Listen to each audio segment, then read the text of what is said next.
So I have a small life update to give. I had a child. I have a child. I am a mother. I really am. He's right here. I know it from your view it looks like just a mound of blanket, but he's right here next to me, sleeping so soundly and angelically. Hopefully he won't wake up. I'll show you guys Gabriel. This is Gabriel. He is my son.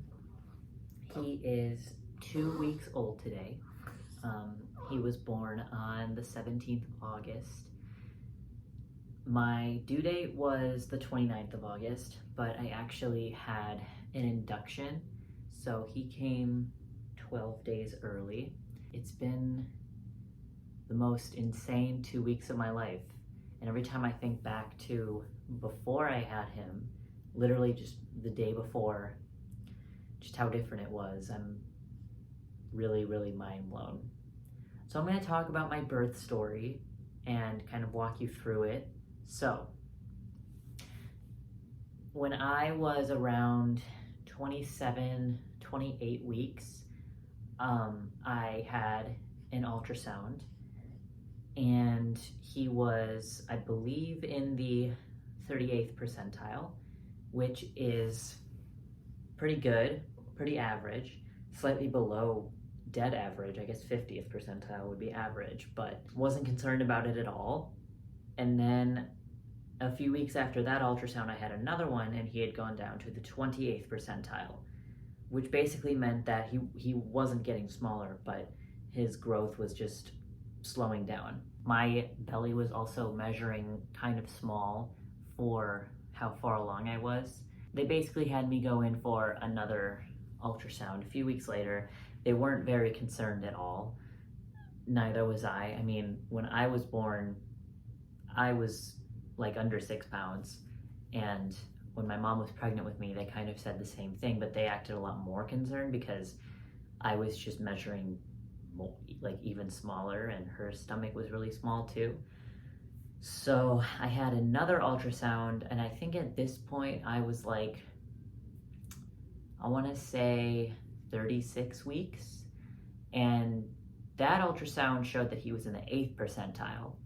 And what they had said to me before was if he's below the 10th percentile, then they might want to do an induction. So at my follow-up appointment after that ultrasound, they had me do another ultrasound, but it was like a high-risk ultrasound, even though I wasn't really high risk. I mean, it was a totally normal pregnancy other than the fact that he was just a little small. So at that one, I think I was slightly above the 10th percentile. That was on, I believe, the 11th of August. You know, he was still small, he was still slowing down. So they recommended that I do an induction. And I remember through my whole pregnancy, I was always I told myself that I would be very reluctant to do an induction, but I was so pregnant at this point, and I really wanted to meet him. But even besides that, like, I know that if you go over or past your due date, then it can be risky for the baby, especially if they're not growing exactly on track. There was nothing wrong with the placenta. He was getting his nutrients just fine. He was just small. So they had me do a precautionary induction, not necessarily a medically necessary induction. So I said, okay, you know, in that moment, if there's even the smallest risk to my baby at this point, I'm gonna go ahead and do the induction. So they scheduled it for the 16th of August at 8 a.m. So now I had a date. It was only a few days away at this point. And when that day comes, I go into the hospital and they check me in. And the first thing that they do is check my cervix and see how dilated I am. That, right off the bat, was, for me, a very unpleasant experience. I know that a lot of people, it doesn't hurt them to have cervix checks, but I was 1 centimeter dilated, and still my cervix was still very like thick. So she really, really had to get up there, and she stayed up there for what felt like a really long time, and it hurt so bad. But she said I was 1 centimeter, which was good. I was really worried that I was going to be at a 0. I had had my cervix checked 5 days ago, 5 days prior to my induction, and she couldn't even reach it. So she was like, yeah, it's closed. But apparently I made some progress in 5 days. I didn't have any like real signs of labor, didn't have that many Braxton Hicks at all. My mucus plug had not dropped or anything. Obviously my water didn't break or anything. So I was happy that I was already 1 centimeter dilated.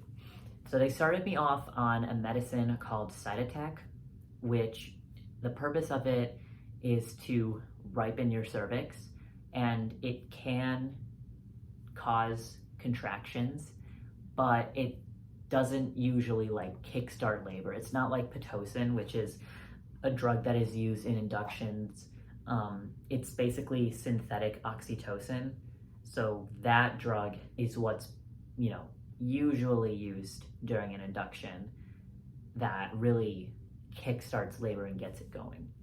But they had me do Cytotec first just to kind of ease me into it. I had 8 rounds every 3 hours, and it was inserted vaginally. It was just like a little pill that would go behind my cervix. And the first day was basically just me sitting in bed, getting that inserted every 3 hours.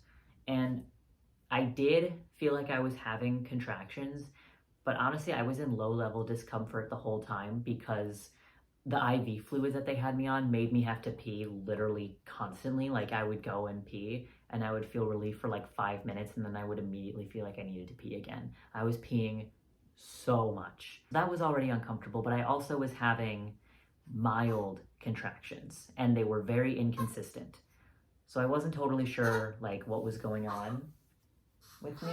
Can you just give me like 15 more minutes of pacification? Okay. See how much longer I have until I have to feed him. Anyway, the first day was really boring. I was having contractions, so that was kind of cool, but they were like very like not painful, and the most intense they got was like felt like mild period cramps. And yeah, super inconsistent. So the next morning, I think they ended up only giving me 7 rounds of the Cytotec before checking my cervix again. And this time I was 4.5 centimeters dilated, which really surprised me because, like I said, my contractions were not very strong, or it didn't feel like they were very strong. So at this point, they decided to just start me on Pitocin. And I was very excited because that meant that there was, we were transitioning to the next thing, and I may very well be in active labor. By the way, I should mention that I was terrified the whole time about literally everything. My plan was to have an epidural at some point. I was worried about the epidural not working. I was worried about what receiving it would be like. I was worried about my baby. I was worried about myself because inductions, I read some scary things about, other risks associated with having inductions. I was worried about the pain. I was worried about just everything that could have possibly have been worried about. So at this point, I was excited, but I was also very scared. Not as scared as I was about to be, though. So they started me on Pitocin, and I was only on Pitocin for like a few minutes until they realized that his heart rate was decelerating down to like the 60s, and it would decelerate every time I would have a contraction, which is normal, but it was taking a long time to recover from it. So at this point, my doctor and several nurses came in, which scared me. Like, obviously they're not going to be panicking because they're not supposed to panic, but just I now understood that there was something going wrong. Basically what was going on was that my contractions were becoming a lot stronger, and I was progressing very quickly. Again, it didn't really feel like it. I did not feel that different. My contractions, as I recall, were not that much stronger than before. So they were like, okay, we need to take you off of the Pitocin because he clearly doesn't like it. It's not that he was responding to the Pitocin itself, it was that he was responding to the contractions brought on by the Pitocin. So now I'm thinking like, okay, if I continue to have contractions and my labor progresses, is this going to become dangerous for him? Jason was asking most of the questions, like what happens if this, if he is still, having heart decelerations. Then they were like, oh, then she'd probably need an emergency C-section, which I really didn't want to have. So I was quite scared at this point. And they said my options were to break my water now or get an epidural and then break my water.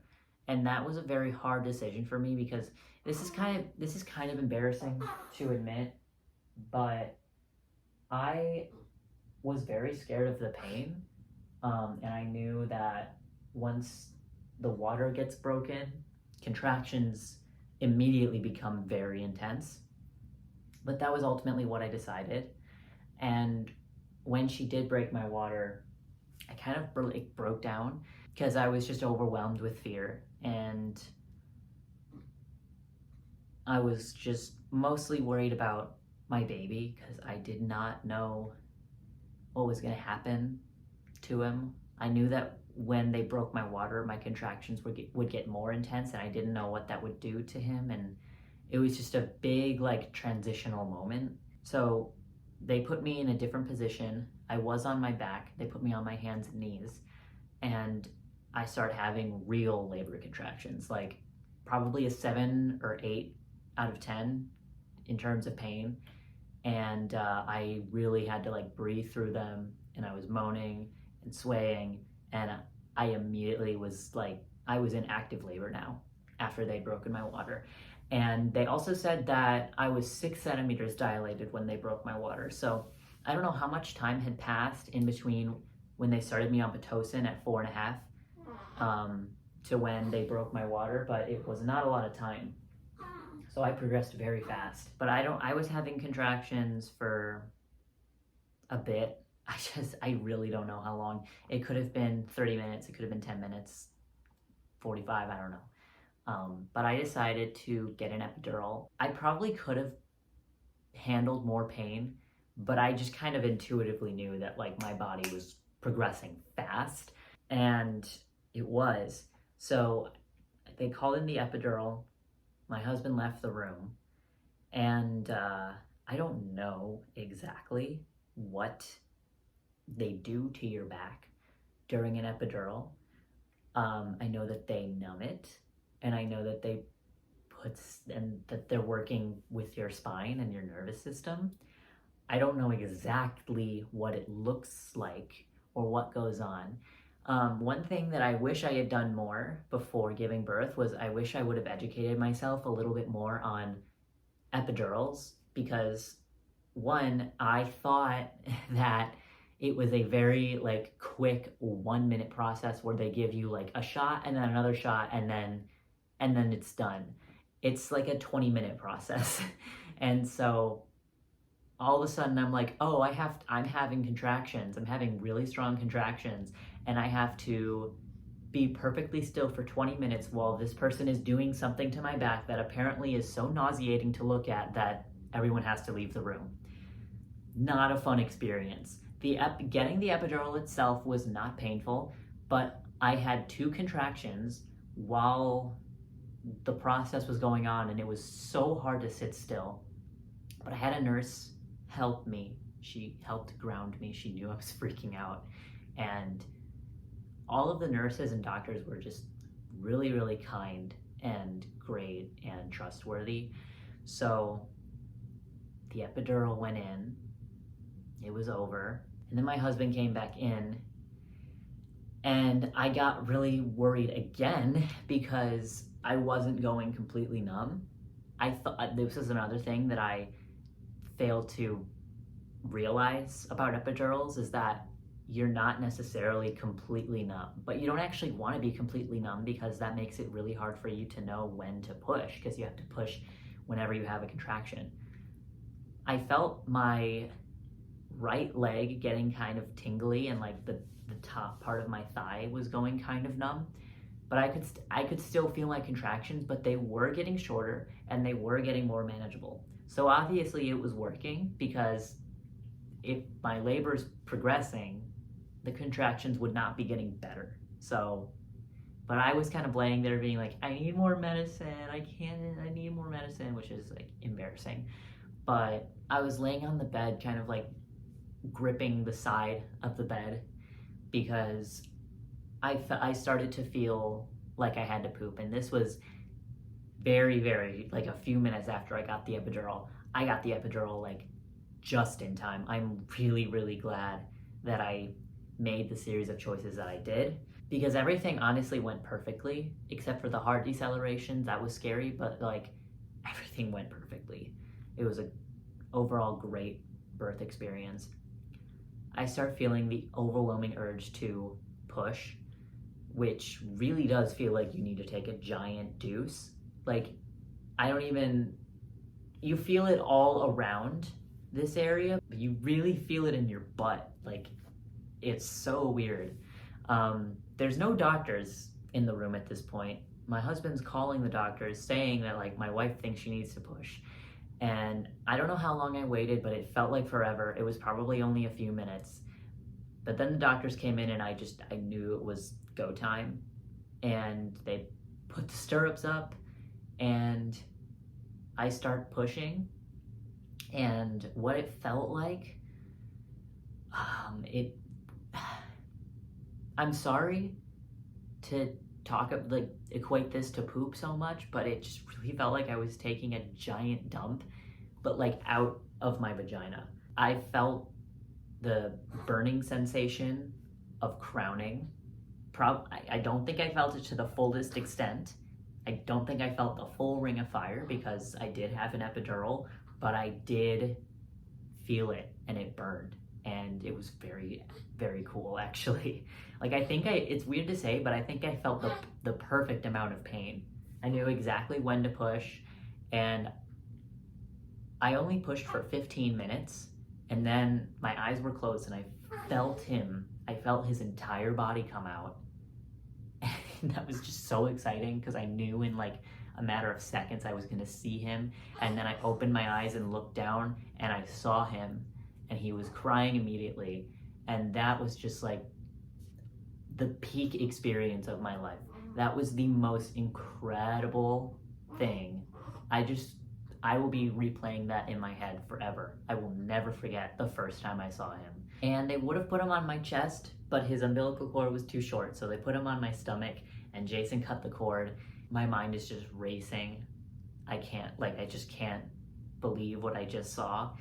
I mean, the whole time I was pregnant, I was just like, I can't believe I'm pregnant. I can't believe I'm pregnant. I can't believe I'm gonna see, like, there's a real baby inside of me. And then to actually see it, it's just so surreal. I can't describe it really. Also, at this time, they immediately start stitching up my tear, because I had a 2nd degree tear, just 1 2nd degree tear. So they immediately start stitching it up. I'm still numb down there. It was a very unsettling feeling, but I didn't care at that point. At this point, while she was stitching me up, they brought him over to the warming table to like do an exam on him, and he was very healthy, 6 pounds, 6 ounces, APGAR score of 9, which is basically a 10. Like, I don't think any babies get a 10. And then the next 2 nights in the hospital were really hard. I was in a lot of pain trying to recover from giving birth and tearing. But now, 2 weeks later, I feel almost back to normal. I'm not quite back to normal, but I've done a lot of recovering in the past week. And I have this baby that requires all of my time. All of it. Obviously, I knew that it was gonna be a huge adjustment, but it's very true, and I knew that this was true going into it, which is why it was so hard for me to not be anxious. It's hard for me to go into something where I just have no idea what's going to happen, but that's been the theme of the past 9 months, is I just had to be brave and do it and just trust that it was going to be okay. And it was okay. And it has been okay. Like, it's been really hard. There are very hard moments where he just won't calm down and I don't know what to do. I believe he's going through a growth spurt right now, so he's been more demanding of food. There's been some cluster feeding, just general fussiness in the evening hours. But he's a really good baby. All babies are good babies, but he's the best baby. Whenever people ask me how I'm doing, which people will ask me that very, very often now, I really never know exactly what to say, because I feel like I should give a very detailed response other than good, because sometimes I'm not doing good, and sometimes I am just in a state of bliss just looking at him, and sometimes I feel like I love being his mom, and sometimes I feel like I really miss my old life. And there are a lot of contradictory feelings that come with new motherhood, because in a lot of ways your life becomes a lot less pleasurable, I guess, at least compared to how it was before. It's just crazy how easy my life was, and I knew it was easy, and I knew it was going to get really hard, but I still feel like I miss my old life a lot. I miss having the freedom to just like go fart around in a coffee shop and just take my time and just, you know, have a nice relaxing day. I wasn't working, like I could just do whatever I want and hang out with my husband with like no stress at all. I literally went from the least stressful part of my life to the most stressful, quite literally overnight. But at the same time, I love this baby so much. I am so obsessed with this baby. I gotta have this baby all the time. So Jason and I, when he was 10 days old, Jason's parents came over and they watched him while we went out on a date. And I was so happy to be out on a date with Jason, just us. It was so nice. I was in such a good mood. I was able to drink for the first time in 9 months, so I was like getting tipsy very easily. And yet at the same time, I desperately missed him. So yeah, just there's a lot of feelings. Also, if you're about to be postpartum, prepare to cry a lot. I'm not crying as much as I was in the first week, but I was literally crying multiple times a day just from love or from sadness or from fear for his life. I had no reason to fear for his life. He's very healthy, but just when you have a love like this, it's always accompanied with fear of losing that thing. Yeah, you'll just have a lot of emotions. It's really an insane roller coaster of emotions. I think my hormones have probably started to level out a little bit more because I'm not crying as much, but like that first week was just, I was just a mess all the time, which is so not like me. I'm not normally a crier at all. Another contradictory feeling that I've had is I really want him to grow up. Like, I really want him to be able to interact with me and look at me for a long time and smile at me and hug me. Because right now he like can't even hold his own head up. He can't really do anything. The way that I interact with him is just by staring at him and talking to him, but he doesn't respond. But at the same time, it makes me sad thinking about this stage passing, because once it passes, it's over. But yeah, that's been my experience with birth and a brief overview of my experience with motherhood so far. Overall, it's been pretty magical, honestly. So he's probably about to wake up and ask for food, so I'm probably gonna go. And if I make more videos, they'll probably be about motherhood, and they'll probably be back to the normal self-reflective navel-gazing stuff that I normally do. I am still doing that. I am still very self-involved. Having a baby doesn't really change your personality, but I've had no problem caring for him. I'm not selfish in that way. You can be a self-analytical person and still be a good parent, it turns out. So yeah, thank you guys so much for watching, and I will see you in the next video.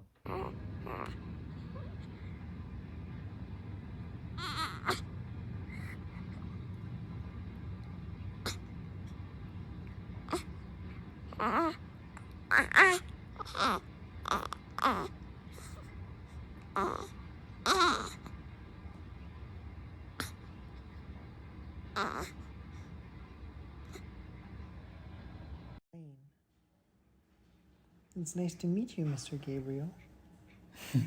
Would you like a croissant?